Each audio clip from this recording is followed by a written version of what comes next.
but I have two more things that of note, just to mention with you really quick, and we could go into anything else you want. And it's how much do you? It's about the game's documentary too. And do you think it's out right now? Came out on the 9th, but it's a two-part album. It's a two-part album, and the other part's coming out the 16th. And what do you feel about the game's album? You think that the documentary too is going to be good? And tell me what you think about that. I have not heard the first part of the documentary, but from what I know, the producer list on the album is really, really top quality producers. And it seems like he's really, really trying to give his best effort because he invoked the name of his best album. So I think that that alone is gonna put enough pressure on Game to make him try maximally hard because he has released a string of projects leading up to the documentary too that don't seem like they're his best possible effort. Yes, I actually agree with everything you're saying. I do think that the documentary to actually has a bar behind it. I think the producers behind it are really dope. I think that the documentary two is going to be really good. I'm excited the fact that documentary two is a two-part album. I think that we need more stuff like that. That's creative. There's 35 tracks apparently on it, so that's really good for people. I think that's really dope that he's doing that. He's giving people what they really want, and people want more music. And you know, I personally am happy that we're getting so much from Game. And it's value. People might go, "Yo, that's way more songs than necessary," but he's giving us value. And I think that the game, this fact that documentary was his best selling album, and I don't think he's. I agree with you. I don't think he's made anything close since then. I think he's really been, kind of cruising and make. It's not. It's known. I like the game. I'm a game. I'm not a fan. I don't like the word fan, but I like listening to the game. Follow the game, and I don't think he's been working as hard. So we all agree with that. Um, people diss the game. I think that it's not the 2000s and the 90s anymore, so things are not going to go that way.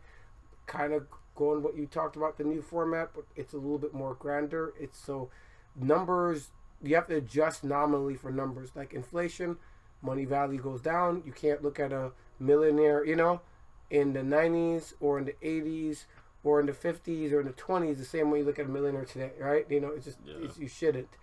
There's something called inflation. There's other forces at work. Well, there's similar things apparently with music, and the value of the music's going down. One, to the inflation of songs. Two, to the fact that there's to the economy, right? Less people could buy, all that kind of stuff like that. So you have to adjust for sales numbers, to the new standard now. And I still think the game is doing similar numbers when you adjust. I just don't think he's trying as hard, like you said. So you look at Jesus Piece and it sold, I think, 281,000. So it's what it is. I'm still a little bit concerned about the song, like the album, because I feel like people are gonna look at the fact that it's they're gonna be emotionally attached to the documentary, and then they're going to just judge the documentary too and not properly adjust for it. Maybe the documentary too could be better technically and sound. Maybe it could have a better execution, method.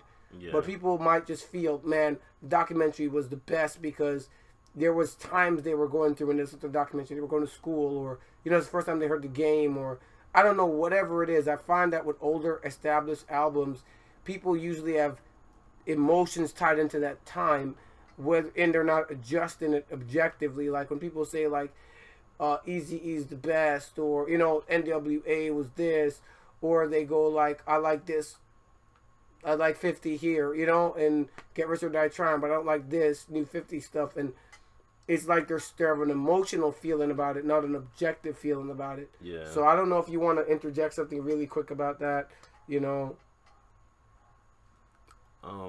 Yeah, I see what you're saying. Like having an emotional feeling, it really does become hard to compare.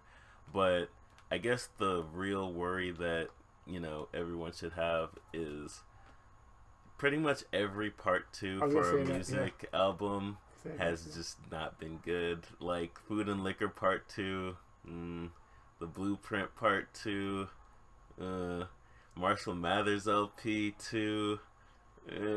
Like it it's like making a sequel to a movie that was never intended to have a sequel. Like it's better for albums that were intended to be part of something larger, but being like just making a part two, it can go bad. Yeah, it can go It bad. can I go think it's bad. an inherent bias that the people have, and I think it ties back to emotions. A lot of times when you hear people talking about it, they're making emotional arguments, not rational arguments. And so they're talking about it, and they're, like what you're saying, it's like many times people always talk like most movies, like all movies that are twos are bad. There's a lot of great movies that are better the second time around. Uh, you know, and so there's a lot, and people also need to look at the fact that maybe the first one was novel, the second one's not, but they're not looking at it objectively. So when you're looking at like the a lot of these second albums, they have a bar that they're trying to meet, unlike other albums. So we go, oh, they're not trying hard. This was whack, or blah blah blah. They're not trying to give me my sound back, or whatever. Yeah, you got it, and then you complained about it. So don't be surprised when you don't get it again. People buy albums like Wu Tang and all these older acts, and they're like, man, I wish there was more music like this. Yeah, there is music like that. You just then start complaining because you're emotionally stuck on something. Yeah. Like, with Wu Tang made another album, people are going to be critical of it because they're like, they're looking at this time and period that they felt at that moment. It's kind of like when people watch Spider-Man, they thought it was a great movie, and then they watch it later, and that those emotions and those moments are kind of gone now, and they watch it from a different emotional spectrum, and they're like, oh, this movie's not as great as I thought. It's like Transformers. I saw Transformers, and I thought this movie was awful. Transformers changed the way I rate stuff. I rate it on story, and I rate it on entertainment. On entertainment, Transformers maxed out. It's like a 9. It's like, well, almost maxed out. But on story, it's awful. It's some of the worst stuff. But I like Transformers. Yeah. I'm a Transformers fan. I can Yeah. honestly say I'm a fan of Transformers. I don't like that word, but I'm a fan. And that's how I look at stuff. When people look at it, they're talking about all this emotional stuff, and they're not looking at the actual substantive argument of is it better. And I think that the fact that game is trying to set a bar that he's trying means more to me than how people felt at the time. And I know most people are gonna feel like that, but I mean, when you say the Blueprint 2 is whack, or people make the argument like it wasn't good, it's like, really now? Because we could compare that album to like a lot of other albums, and it was better. You could compare that album to the Blueprint. It's like, yeah, you could feel a certain way. It's argumentative because there's albums that I feel are better, but people don't get the same feeling from it, so they don't like it. And that's just, how I feel about it. I think like a lot of artists pretty much are doing just number 2 albums. They just don't name it that. So you have artists that might just do another work sequel and just name it something different because they know people have this built-in bias towards hearing the number 2 in music or whatever. And then, they just call it something else. But it's the same. If you're talking about the same thing every fucking song, I mean, what's the difference, bro? That's my question to you before, I roll into something else. I mean, what's the difference? Well, I think that by trying to call it part 2, you're really like, I think that there's an inherent like especially of something that's a classic album, you're like, yeah, I'm invoking you're invoking the name, like it's potentially harmful to the legacy of the album. I agree with you. We talked about that. I mean? Yeah, I talked about some other cast. So that has to be that's the thing in movies, yeah, taken into account too. Yeah, That we when talked you, about that. When you it's a safer play to just name it something else. Not really. I don't think so, because you have to look at marketing and sales and what the metrics you tried to get to, and also the studios and the people involved. Sometimes you can't get the names and the producers and the cachet, to work with you or to work as the same way that you would want them to, unless you're doing it for a bigger, project, right? for a bigger brand. Do you kind of see where I'm going with this? Yeah. Sometimes they just kind of phone it in, right? It's like when actors know that they're doing like a Grammy win, or some kind of big movie, they kind of give their A game, if it's important. Sometimes they're on a movie that they don't think is going to do well, they kind of phone it in. And it's the same other way with producers and artists too. They kind of come in and just phone in for that check. But when they're a part of a brand, they don't want to be the guy. People have a higher bar, and they're like, yeah, this cannot just one of those songs that could just, kind of do that at. So you have to look at it. A lot of people don't look at it from these perspectives. So also look at legacy. Yes, I remember talking about that, bringing up that point. It does hurt the legacy of the thing. We remember I brought in Die Hard, and it's like when the time they got the Die Hard 6, I mean, it really affected the legacy of Die Hard 1. If you just literally had Die Hard, I mean, where Die Hard's gone now, it's like going into like Die Hard 6 now or something like that. I don't know where it is. It's like Terminator. Terminator was just better. Like Terminator at this point is like, see, Terminator's an idea when they got better, but yeah, if you just had Terminator and just stopped, it would be better now. No, even if you just stopped at Terminator, it would be better than like what we had with Genesis. It's just like you never should have had a sequel because it literally spawned. Terminator 2 was marred because it spawned the third movie, the fourth movie, and the fifth movie, and there's more movies. So it's marred, and that can harm the legacy when you spam that shit. You know what I mean? And you're doing bad quality because you're just hamming it out, for checks. But I think when you're doing it to reach a bar, I think it's good.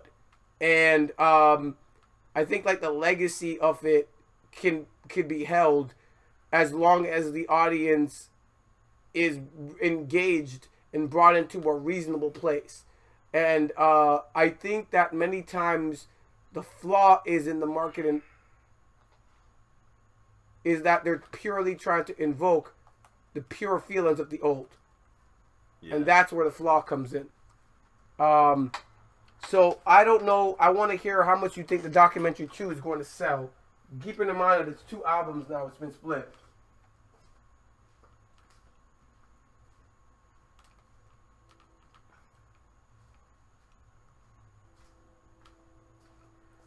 I really don't know enough about this to like give a well-informed number. So you want me to go first then, that's what you said? Yes. Alright, so basically, like I said, if you look at the game, and you look at a lot of artists in the game right now, like 50, T.I. and stuff like that, a lot of the established brands, I talked about this in my series called In Music Thoughts, not Talks, is Beef Really Good? And the mini-series is on the game. And if you look at Game's last 2 albums before this one, was The Red and Jesus Piece, and they sold in the 200 units, right? 204 or something like that, and then 281,000 units, for Jesus Piece. And when you took the medium of that, by the mean, by dividing 2, adding them up and dividing 2, it was 241 or something like that, 1,000 units sold, right? So that's his average, right? Coming into the new era of music, right? Because it was like 2013-ish or 2000, when he started it. And then the other one, 2012, 2013, you know what I mean? Mm-hmm. Like those kind of times, you know what I mean, when he started doing this stuff. And then Jesus Piece was supposed to come out. I mean, the documentary was supposed to be before, but it got pushed back, so he would have had that out sooner. So the thing is, so we look at him as 241. If you look at T.I.'s last album was in the 200s. 50 was in the 200s. A lot of rappers have been in the 200 ranges, That's kind of like the new norm.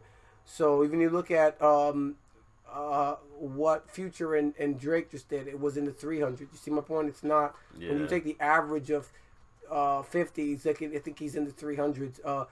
The last 2 albums, you take the average of the last 2 albums in the new era for T.I., it's like he's in like the 400s, So that's the mean that he should reach, on these albums, if we put out a project today, looking at the last one. So Game doing 241 units is pretty good. So you look at what he did with Red, Red wasn't really like, you know what I mean? Like, it's not bad. When I say, I'm not saying it's whack. I'll just tell you if it's whack to me.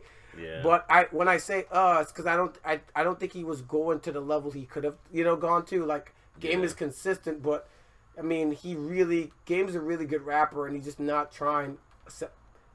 Exemplimentary, exemplimented by the fact that he spit the same verse, like for years. So Yeah. I mean, he just doesn't try. He's lazy. So at times, so I think when he put out a more serious work in Jesus Piece, the numbers went up.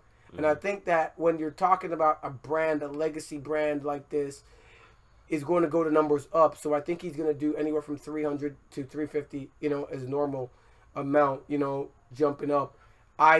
If it does 400 units, I'm going to be, it's not out of my expectations. I believe it could do 400 units, but that's going to be a milestone. It's going to be like, wow, it's performed better than expected. If that was a stock or anything I was buying into, once I got to 400, I'm cashing out. I'm like, yo, we literally went way above, my estimates until I start selling stocks. You know what I mean? So that's how I look at it. And I think it can do it, but I think that it has to be good. I think that the album has to be great. It cannot be like, lukewarm or like his other stuff. This has to be a good album where people are listening to it and word of mouth is going to carry it through. Like, yo, Game came back, and that's going to do it. And he has to be going out doing the work like he did when he did the documentary. Like, during the documentary, he kept doing work even after the album release. Remember, he was hanging out with 50, Interscope. Yeah. He had, like, that old engine behind him, and they were pushing him to go on TV shows, go on stations, be on whatever he could be to market his stuff. Yeah. And, hanging out with other industry dudes. I think he needs to do that for the documentary, and that's how I think it's going to get to 400. Do those numbers reflect the fact that double albums count as selling 2 albums? No, it could, but I mean, if it does that, then it's doubling up. Like, I think it will do 350,000. If it does 400. Then I'm projecting. I didn't even know that. Yeah, that's really 800. Yeah, so that's what I'm saying. That's what I'm saying. So you think that he'll make 800,000? Yeah, but it has to be very good. Okay. Like the combination of it being very good and people like talking about it, and he's doing work, like going out there and talking about, yo, the album just passed this milestone. Check it out. He has to market it properly. Be there with other celebrities. Be doing collab albums with other people, exchanging frequently with people, like when he did with Young Thug. The beefing didn't help him with Young Thug, because Young Thug's like not on Game's level at all. Nobody really knows about Young Thug, a little dirt like that. Who cares? They really got known because of beefing with bigger guys like Game and Lil Wayne. So if he's just transacting with Lil Wayne and other guys, he's going to bring his sales up. So by bringing up his awareness, so. People need to be aware of the project more. People need to back in their face. This project is out. Check it out. You are missing out. And that's what he needs to do to get it there. I think Game could really do it. Like, it's going to be if Game does that 800, he's back. I mean, he's never left, but he's going to be like, yo, Game is on top, And he needs, I think Game needs it. I think Game is a really, really good rapper. I just think Game is one of the rappers that is just incredibly lazy. Yeah. It's not like he's trying to bring a best project. He's just hamming it in.